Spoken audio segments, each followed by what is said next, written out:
the Indianapolis Colts really took it home in the 2020 NFL Draft class. They got their number one wide receiver. They got a superstar running back, one of the best in the National Football League.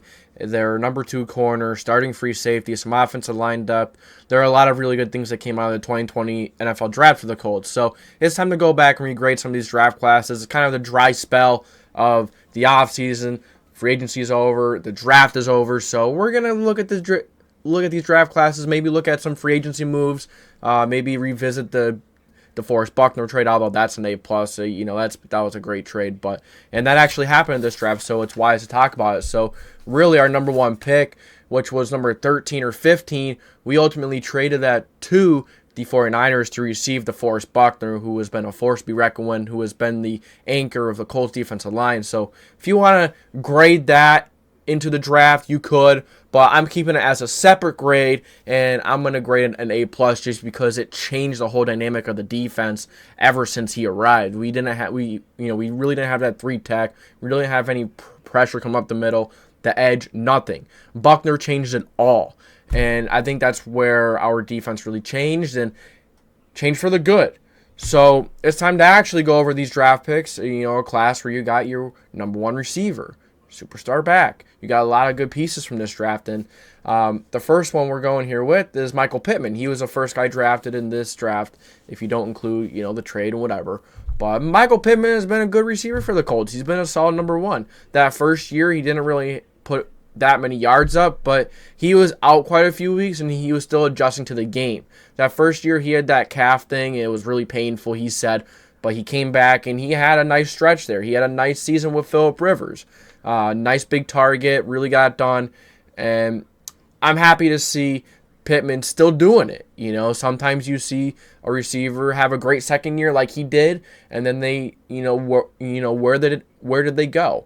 But Pittman seems like a guy that, he's going to be consistent throughout his career. Is he ever going to have an 1,800-yard season? Probably not. Is he ever going to have, a 1,600-yard season? Probably not.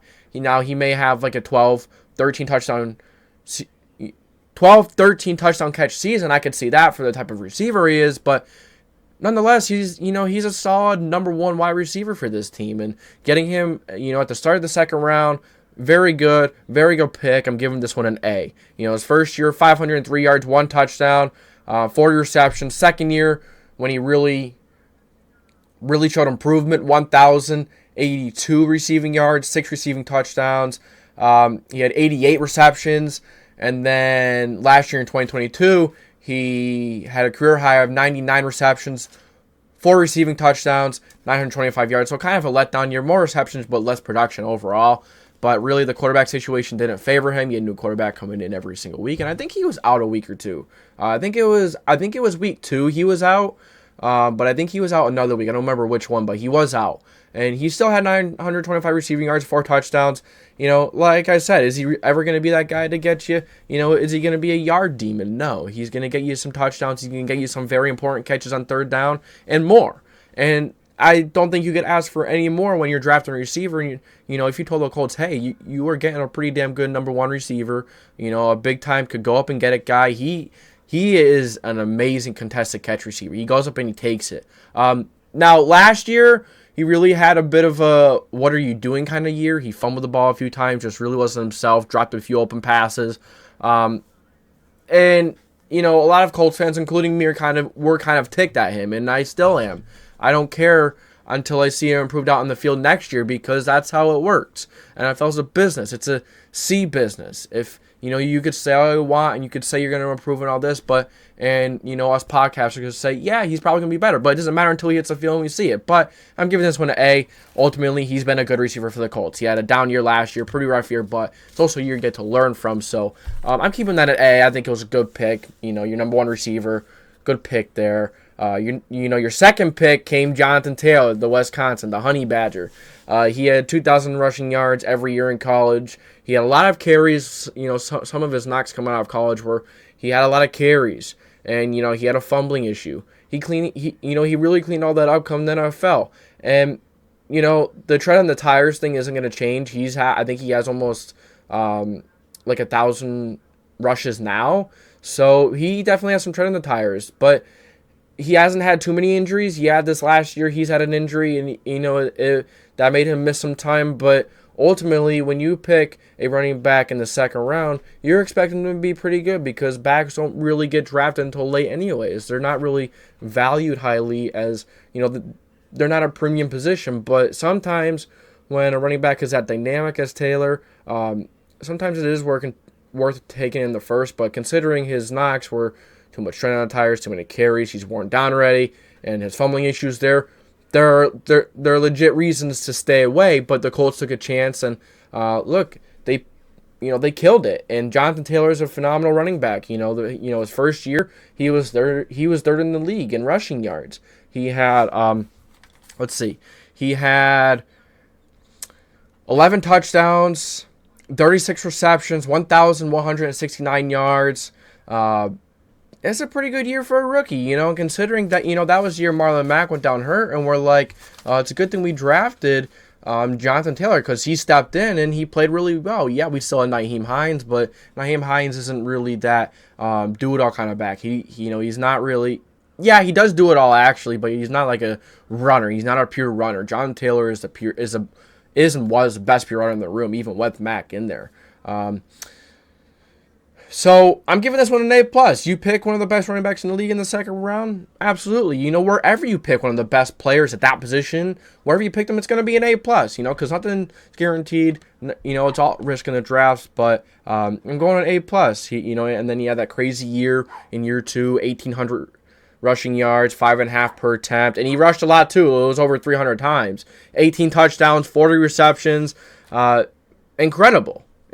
Very good career so far, and taking him in the second round, I think it was like pick 46. Incredible pick. It's an A+ for me. Then you move on. Speaking of guys stepping up for injured players, Julian Blackmon stepped up for an injured Malik Hooker. Malik Hooker got injured, Julian Blackmon stepped up, and the rest was history. Julian Blackmon has been a very solid safety for the Colts. He was drafted in the third round.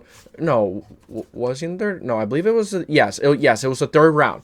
He was drafted in the third round, and he's been a good safety. Is he the best in coverage? No. He's a very good run stopper. He likes to go and rip the ball from guys. He had that big forced fumble. He was clutch in the Packers game a couple years ago, and then Hot Rod goes ahead and kicks a game-winning field goal. Hot Rod on the team more, that's a different topic for another day. But Julian Blackmon, nonetheless, he made that big play to have probably the most exciting win of the season. You were down 2 possessions. It was Philip Rivers' year. You come back and you beat Rodgers and the Packers down 2 possessions. I think it was in Indianapolis, and it was just like a signature win that year. And that's where people were like, yeah, the Colts are here for real. They didn't go far in the playoffs, but Julian Blackmon was a big part in forcing that fumble in overtime, ultimately having Hot Rod win the game. So he's clutch. He has plays here, here and there in big moments, and that's another thing you like about him. Yeah, he has had some injury issues. Even in college, he had a few injuries, and that's one of the reasons why he dropped, because he was injured. He had I think it was an ACL tear or Achilles tear, but nonetheless, he dropped, and the Colts, one of those teams are, hey, we're going to stay patient with the player. They're talented. Yeah, maybe they're injured, but we're willing to stay patient. And it really worked out with Julian Blackmon.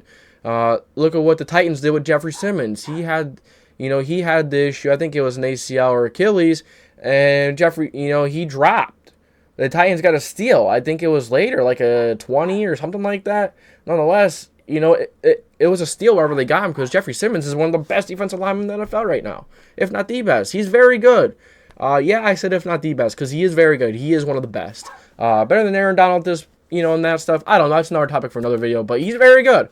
So, point is, Julian Blackmon, very good value pick here. He's been a good safety for the Colts. He stepped in for Malik Hooker. There's a significant difference right away. So this was really a draft of, guys got hurt. These guys stepped up, and they performed, and they took the job. And Julian Blackmon did that, and I think this is a B. I think this is a B+ type of pick. Is he great in coverage? No. But has he been great for a third round pick? He is an incredible talent, and he's been very good for the Colts. Now, it's difficult when you change a scheme and that kind of stuff, and you got to learn it. So I guess we're gonna see. It's gonna be a second year in the system, in the cover 3 system. Very different cover from the Tampa 2 Eberflus, but this is a B+. He's a very good safety for the Colts. He's been very good. And the next pick we have here was Jacob Eason. Jacob Eason was a quarterback out of Washington. And when we drafted him, we're like, hey, maybe he could send Rivers for a year, or maybe he could be the future. That was absolutely not the case. He was pretty horrible.